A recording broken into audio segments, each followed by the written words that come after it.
Segundo autor nosso aqui, da nossa análise, o David Foster Wallace. Está num texto muito legal, que é o texto Pense na Lagosta, um texto publicado em 2008, tá? 2008, para quem não sabe, é o ano da crise de 2008.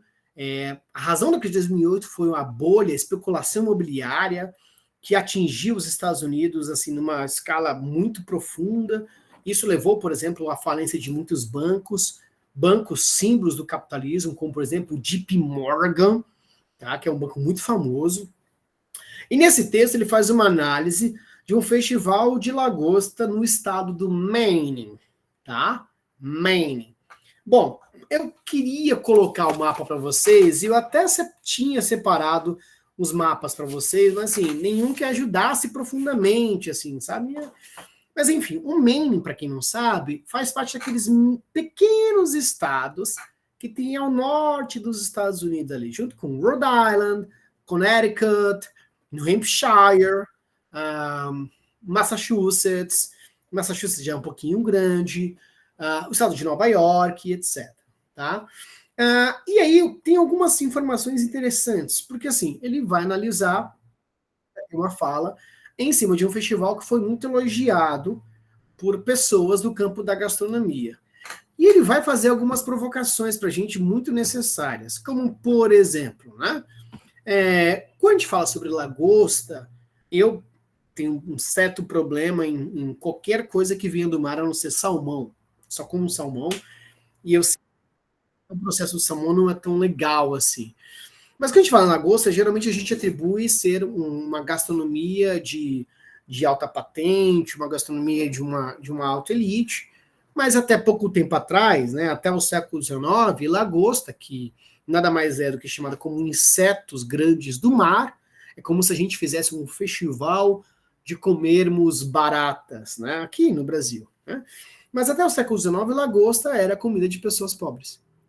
Então, ao longo do artigo, ele fala várias especificidades, tipo, mano, que preciso saber essa especificidade biológica e morfológica das lagostas para a prova da Federal do Paraná, pelo amor de Deus, né? Qualquer coisa, você pergunta lá para o professor Goulart de biologia, que eu pago um pau para aquele cara, que é muito bom, inclusive, mas não precisa ter noções morfológicas do animal, nem anatômica do animal. Ele faz vários comentários lá e tudo mais.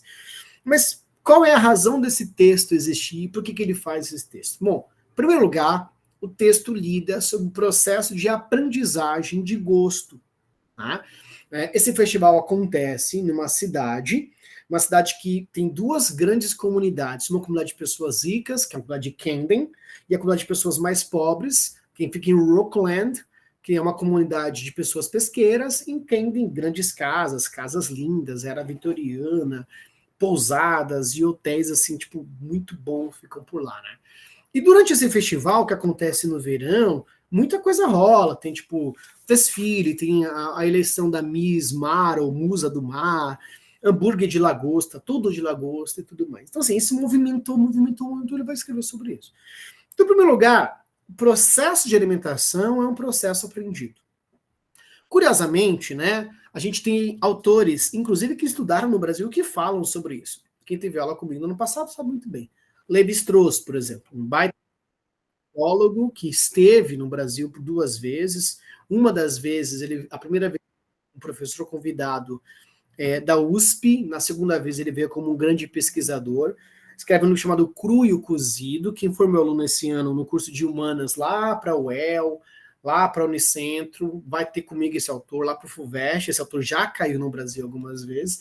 Ele vai dizer como que o processo de alimentação é um processo aprendido. Então, do nada, ou melhor dizendo, no século XX, século XXI, a gente passou a valorizar a lagosta, e passamos a dar não só um valor para ela, mas defini-la como uma alimentação cara, de pessoas sofisticadas, de pessoas ricas, em primeiro lugar. Só que, curiosamente, essa mesma sociedade, ela condena a alimentação de insetos, de barata, de rato, não sei se rato é saudável, desculpa se eu falei besteira agora, de baratas, de grilo, de tantas outras coisas. Então, essa mesma sociedade de alimentação industrial, de alimentação de congelados, de alimentação que escolhe qual animal a gente vai dizer que a gente pode comer, então a gente não pode comer cachorro, mas a gente pode comer carne bovina, e eu já explico o porquê, é meu último termo aqui com vocês, meu último tópico, ela aprende gostos. Esse é o primeiro ponto. Por isso que eu ali coloco para vocês como alimentação e cultura. Segundo ponto, ele vai fazer uma crítica ao turismo massificado que se vai ter. Inclusive, ele faz várias ironias com os estadunidenses, né, dizendo, pô, eu não entendo uma pessoa que acha legal atravessar o país inteiro, meter um chinelo qualquer, meter um óculos, meter uma bermuda, queimar no sol para só ver alguns destinos. Ele fala assim, eu não consigo entender isso. Eu tenho aversão a isso. Tá? É uma famosa fala dele dentro desse texto. Curiosamente, eu sou de uma cidade turística. E a razão de ter tantos turistas é que me fez sair dela para vir morar aqui no Paraná. Então ele critica essa massificação do turismo, nas consequências que isso tem, que existe, segundo ele, um certo glamour em um festival que, mano, você pega a fila para comer, tipo, as coisas vêm quente, te servem em recipientes, nem um pouco, tipo, higiênico, nem um pouco confortável, bagulho de isopor quente.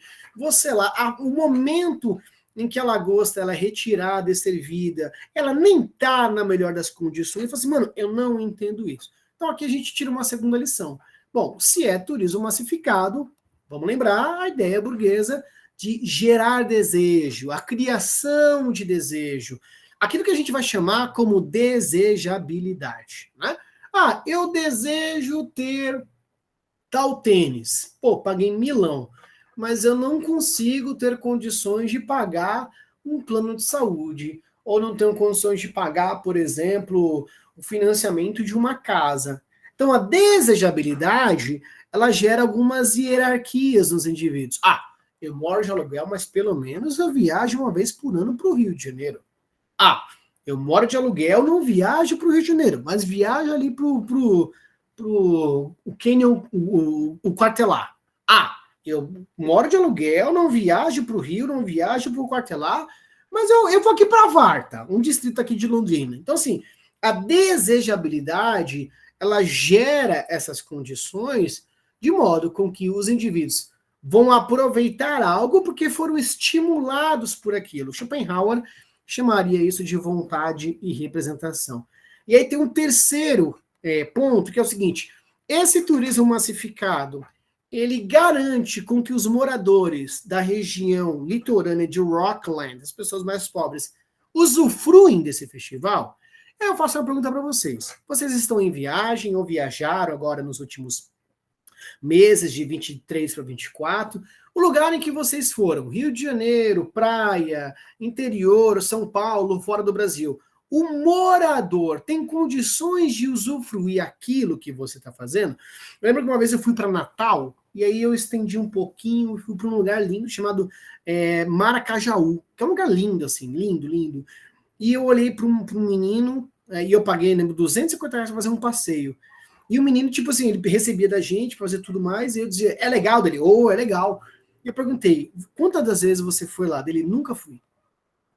Mas por que ele nunca foi? Porque, por mais que ele receba uma grana pelo trampo dele, ele não tem condições econômicas de usufruir aquilo que esse turismo massificado gerou em Maracajaú. Então, até que ponto que vai esse glamour gerado, obviamente, por causa dessa mudança alimentícia? E aí tem um último debate, que eu falei dos cachorros agora há pouco, que é o conceito de seres sencientes, tá? Seres sencientes. Bom, para quem não sabe, quem aqui nunca ouviu falar do termo ser senciente? Quem aqui nunca ouviu falar desse termo? Assim, eu nunca ouvi, não sei o que é isso, nunca ouvi falar, mais viagem não, Isa não, uma galerinha aqui não. Ok, então vou te falar isso aqui, falar para vocês, tá? O Lucas já ouviu, quem foi meu aluno no ano passado já ouviu. Ser senciente é uma definição de bioética, já digo que é bioética, para dizer seres capazes de sentir dor ou prazer. Então, por trás de tudo isso, há uma Nathalie não conseguiu mudar o nome. Tudo bem, mas viagem, beleza. Por trás de tudo isso, há um debate bioético para dizer, pera lá, a gente está escolhendo qual animal ou qual ser vivo, melhor dizendo ser vivo, não animal, qual ser vivo a gente vai deixar viver e qual ser vivo a gente vai deixar morrer. O nome disso é ser senciente, né? Todos os animais, todos os seres vivos são seres sencientes. Então aí tem uma questão sobre os veganos, aí tem uma questão, por exemplo, sobre as condições de como que uma lagosta ela vai ser consumida, vamos lembrar que ela é colocada viva dentro de uma água quente, e aí, por exemplo, tem vários debates, ela não tem algo dentro do cérebro dela que faça ela sentir a dor, não, ela tem isso que faça ela sentir a dor. Então, o debate de ser senciente é um debate que fala muito sobre a nossa ética. E aí tem um ponto muito importante. Quando eu e você, a gente escolhe por qual animal a gente vai chorar, isso tem nome. O nome disso é especismo. Especismo. Então, matar lagosta é uma prática especista. Lutar pelas lagostas é uma prática bioética em defesa da lagosta, que é um ser senciente. Tá bom, Biro, como que eu defino bioética? Resposta. Bioética é a preservação da vida mais o desenvolvimento. Ou seja, a gente pode desenvolver? A gente pode, mas ao mesmo tempo garantindo o máximo de preservação da vida possível aos seres sencientes.